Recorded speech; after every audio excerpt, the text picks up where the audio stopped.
2020 జన్మించారు శ్రీ నారా చంద్రబాబు నాయుడు గారు. విద్యార్థి దశలోనే నాయకుడిగా తన ప్రస్థానాన్ని ప్రారంభించిన చంద్రబాబు గారు 28 ఏళ్ల పిన్న వయసులోనే చంద్రగిరి శాసనసభ నియోజకవర్గం నుండి ఎమ్మెల్యేగా గెలుపొంది రాష్ట్ర శాసనసభలో అడుగుపెట్టారు. 30 ఏళ్ల వయసులోనే ఆంధ్రప్రదేశ్ రాష్ట్ర చలనచిత్ర పరిశ్రమ, పురావస్తు శాఖల మంత్రిగా బాధ్యతలు చేపట్టారు.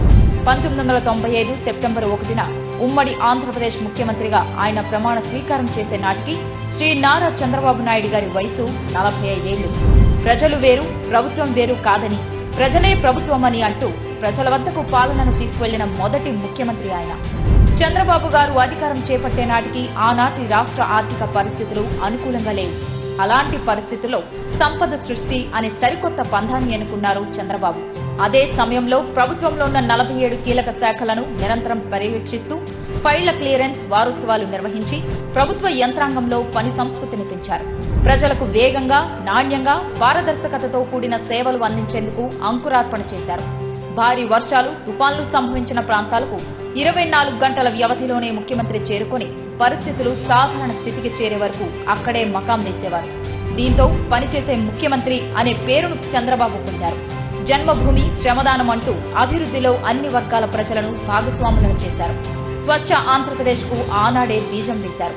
దేశంలోనే మొట్టమొదటిసారిగా ఈ గవర్నెన్స్ కు నాంది పలికారు. పేదరికంతో సతమతమయ్యే పల్లెల్లో చంద్రబాబు ప్రభుత్వం ఏర్పరిచిన స్వయం సహాయక సంఘాలు కొత్త వెలుగులు నింపాయి. డ్వాక్రా సంఘాలకు రుణాలిచ్చి ప్రోత్సహించారు. ఐటీ మరియు ఐటీ ఆధారిత సేవలు భారతదేశపు అతిపెద్ద ఎగుమతుల పరిశ్రమ కావచ్చని చంద్రబాబు ఆనాడే ఊహించారు. అందుకోసం ఏపీని పెట్టుబడులకు గమ్యస్థానంగా, ఇన్ఫర్మేషన్ టెక్నాలజీ హబ్ గా మార్చడానికి చంద్రబాబు చేసిన కృషి బిల్ గేట్స్ వంటి ప్రముఖులను సైతం ఆకర్షించింది. చంద్రబాబు విజన్ లో ఐటీ అన్నది ఒక భాగం మాత్రమే. అంతకు మించి అనేక రంగాలలో అనూహ్యమైన మార్పులకు చంద్రబాబు నాంది పలికారు. చంద్రబాబు గారి విజన్ 2020. ఈ విజన్ డాక్యుమెంట్ లో పేదరిక నిర్మూలన, స్థిరమైన అభివృద్ధి గురించి మాత్రమే కాదు, అద్భుతమైన మౌలిక సదుపాయాల కల్పన, గ్లోబల్ ఎకానమీలో చేరిక గురించి కూడా ఉంది. ఆ అంశాలన్నీ నాటి అమెరికా అధ్యక్షుడు బిల్ క్లింటన్ సైతం ఆకట్టుకున్నాయి. చంద్రబాబు గారి పాలనలో సాంకేతిక అభివృద్ధికి మచ్చుతునుకగా ఈ సేవా సెంటర్లను ఎలా చెప్పుకుంటామో, రైతు సంక్షేమంలో భాగంగా రైతు బజార్ల గురించి కూడా అలాగే చెప్పుకోవాలి. క్రీడా స్టేడియంలతో పాటు ప్రజల ఉల్లాసానికి పార్కులు కూడా అభివృద్ధి చేశారు. నీటి విలువను ప్రజలకు తెలియజేసిన ఇంకుడు గుంతలు కూడా చంద్రబాబు గారి విశిష్ట పాలనకు నిదర్శనాలే. హైదరాబాద్ లోని ఔటర్ రింగ్ రోడ్, శంషాబాద్ అంతర్జాతీయ విమానాశ్రయం, ఎంఎంటీఎస్, మెట్రో రైల్ వంటి ప్రాజెక్టులు చంద్రబాబు గారి పాలనలోని ఊపిరి పోసుకున్నాయి. ఇక రాష్ట్ర విభజన తర్వాత 2014లో నవ్యాంధ్ర ముఖ్యమంత్రిగా బాధ్యతలు చేపట్టిన శ్రీ నారా చంద్రబాబు నాయుడు గారు ఆర్థిక కష్టాల్లో ఉన్న రాష్ట్రాన్ని అభివృద్ధి పథంలో నడిపిన తీరు నా భూతో నా భవిష్యత్తే. పట్టిసీమ, పోలవరం, ప్రజా రాజధాని అమరావతి నిర్మాణాలు అన్ని సంచలనాలే.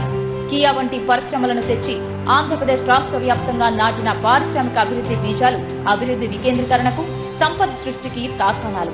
అభివృద్ధికి బ్రాండ్ అంబాసిడర్ అనిపించుకున్న శ్రీ చంద్రబాబు నాయుడు గారే తనలోని మానవత్వాన్ని చాటుతూ సంచలన సంక్షేమ పథకాలను విజయవంతంగా అమలు చేశారు.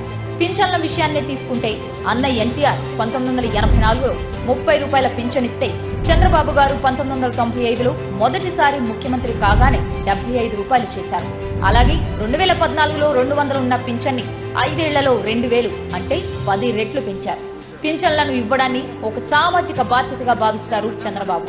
అలాగే పేదలకు కేవలం 5 రూపాయలతో రుచి, శుచి కలిగిన ఆహారాన్ని అన్నా క్యాంటీన్ల ద్వారా అందించారు.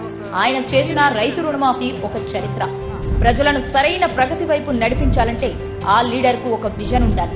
విజన్ తో పాటు క్రమశిక్షణ, కృతనిశ్చయం, శ్రమించే తత్వం, చిత్తశుద్ధి, సహనం, సాహసం, ఈ లక్షణాలన్నీ కలిగిన నాయకుడు శ్రీ నారా చంద్రబాబు నాయుడు గారు. అటువంటి నాయకుడు ఈ రోజు ముఖ్యమంత్రిగా ఆంధ్రప్రదేశ్ రాష్ట్ర పాలనా పగ్గాలు అందుకుంటున్నారు. ఇది ఆంధ్రప్రదేశ్ ప్రజలకు నిజంగా శుభదినం. స్వర్ణ శకానికి నాంది పలుకుతున్న ఈ తరుణంలో ఆంధ్రప్రదేశ్ ప్రజలకు శుభాకాంక్షలు. చంద్రబాబు గారి పాలన రాష్ట్రంలోని ప్రతి ఒక్కరికి అత్యుత్తమమైన భవిష్యత్తును పంచాలని, ప్రతి గడపకు ప్రగతి, సంక్షేమం, ఆనందమని శుభాల తోరణాలు కట్టాలని ఆకాంక్షిద్దాం.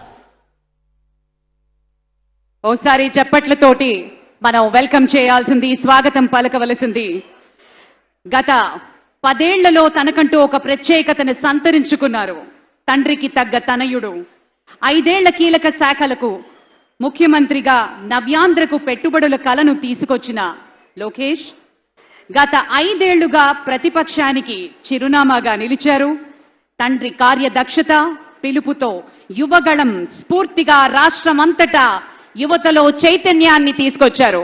Please put your hands together and welcome Nara Lokesh గారు. ఒక అకుంఠితమైనటువంటి దీక్ష ఉన్నప్పుడే, ఒక అద్వితీయమైనటువంటి స్ఫూర్తి ఉన్నప్పుడే వేల మైళ్ళ దూరాన్ని ఒక్క అడుగుతో ప్రారంభించి యువగళాన్ని నెత్తిపెట్టుకొని భుజానికెత్తుకున్నటువంటి అనుసంధాన కార్యక్రమాలు అన్నింటినీ కలగలిపి విశేషమైనటువంటి రీతిలో ఈ రాష్ట్ర యువత ఎన్నెన్ని ఇబ్బందులు పడుతుందో అవన్నీ గమనించినటువంటి రీతిలో పొరుగు రాష్ట్రాన్ని చూసి మనమంతా ముక్కున వేలేసుకోవలసినటువంటి పరిస్థితి వస్తున్నటువంటి సందర్భాన్ని దృష్టిలోకి తెచ్చుకున్నటువంటి యువ నాయకుడు శ్రీ లోకేష్